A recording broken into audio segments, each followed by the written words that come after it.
Because of its strategic geography, sitting right between two continents, Mauritius is positioning itself as a central hub for European nuclear waste disposal.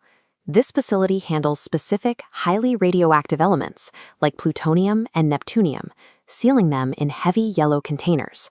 Even a minor leak of these materials could contaminate the ocean water and pose a fatal threat to the entire island. To prevent any catastrophic release, the site relies on a state-of-the-art 3-level biometric access system. A user has to provide a physical fingerprint, pass a voice recognition check, and finally clear a facial recognition scan. Ultimate authority over this entire apparatus belongs to one person, Sam, the facility's new head of operations. He provides the final biometric approval for every movement in the underground storage tunnel. The facility itself is physically and digitally impenetrable from the outside. Any bad actor looking to bypass the security would realize the hardware is perfectly locked down. The human administrator is the single point of failure. Sam recently relocated to the island with his pregnant wife, Mahi. They moved into a sprawling, historic estate. Shortly after arriving, Mahi brings an antique into the home, a 16th-century Jewish wine cabinet, known in Hebrew folklore as a Dybbuk box. Almost immediately, the environment turns hostile. A local watchman is found dead, a silver anklet disappears, and Mahi begins experiencing visions of a strange girl inside the house. These events look like random supernatural chaos, but Rabbi Benjamin, an expert brought in to consult, identifies a specific pattern.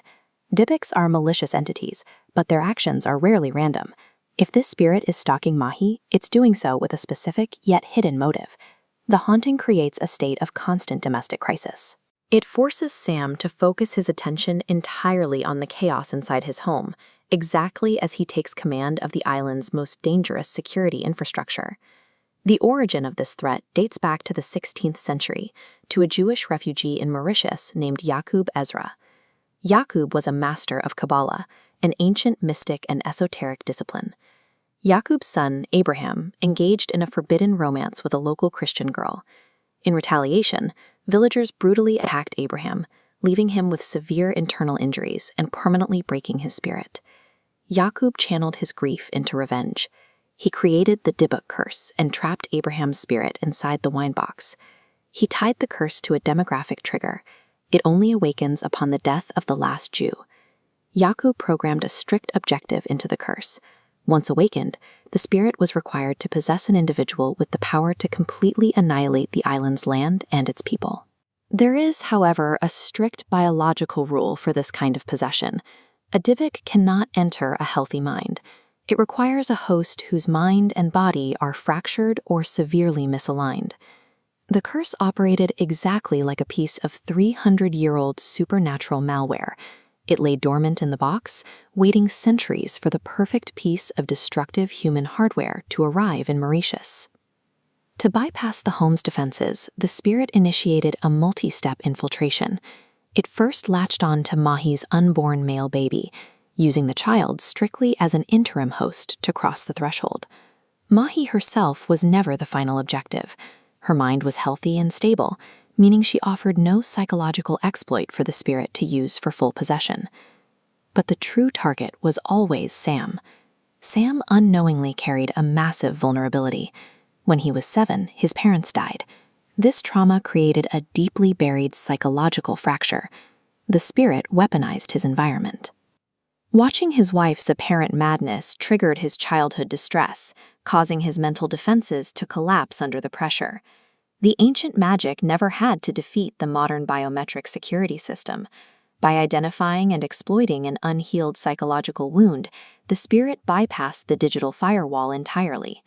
With Sam's defenses shattered, Abraham's spirit assumes complete physical and mental control over Sam's body. This creates a devastating mechanical reality for the nuclear facility. The biometric scanners are designed to read biology, not the soul inside. Because the spirit wears Sam's face, possesses his fingerprints, and speaks with his voice, the system detects no anomaly. The spirit's endgame is straightforward. Using Sam's clearance, it intends to walk directly into the underground storage tunnel and unleash a fatal dose of radiation across the entire island.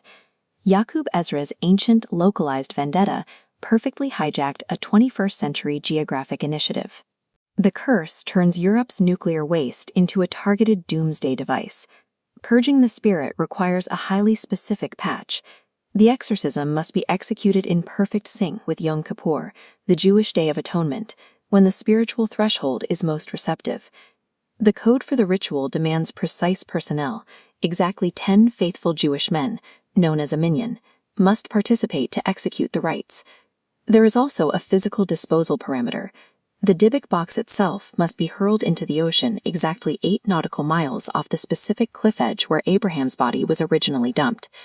This sets off a desperate race against the clock. The team has to complete the ritual, gather the men, and dispose of the box before Sam reaches the underground tunnel controls and finalizes the meltdown. We build impenetrable physical fortresses and lock our most dangerous materials behind layers of biometric security. However, these systems are only as secure as the people who operate them. Our unhealed psychological wounds remain the ultimate vulnerability, an entry point that no digital firewall can ever fully close.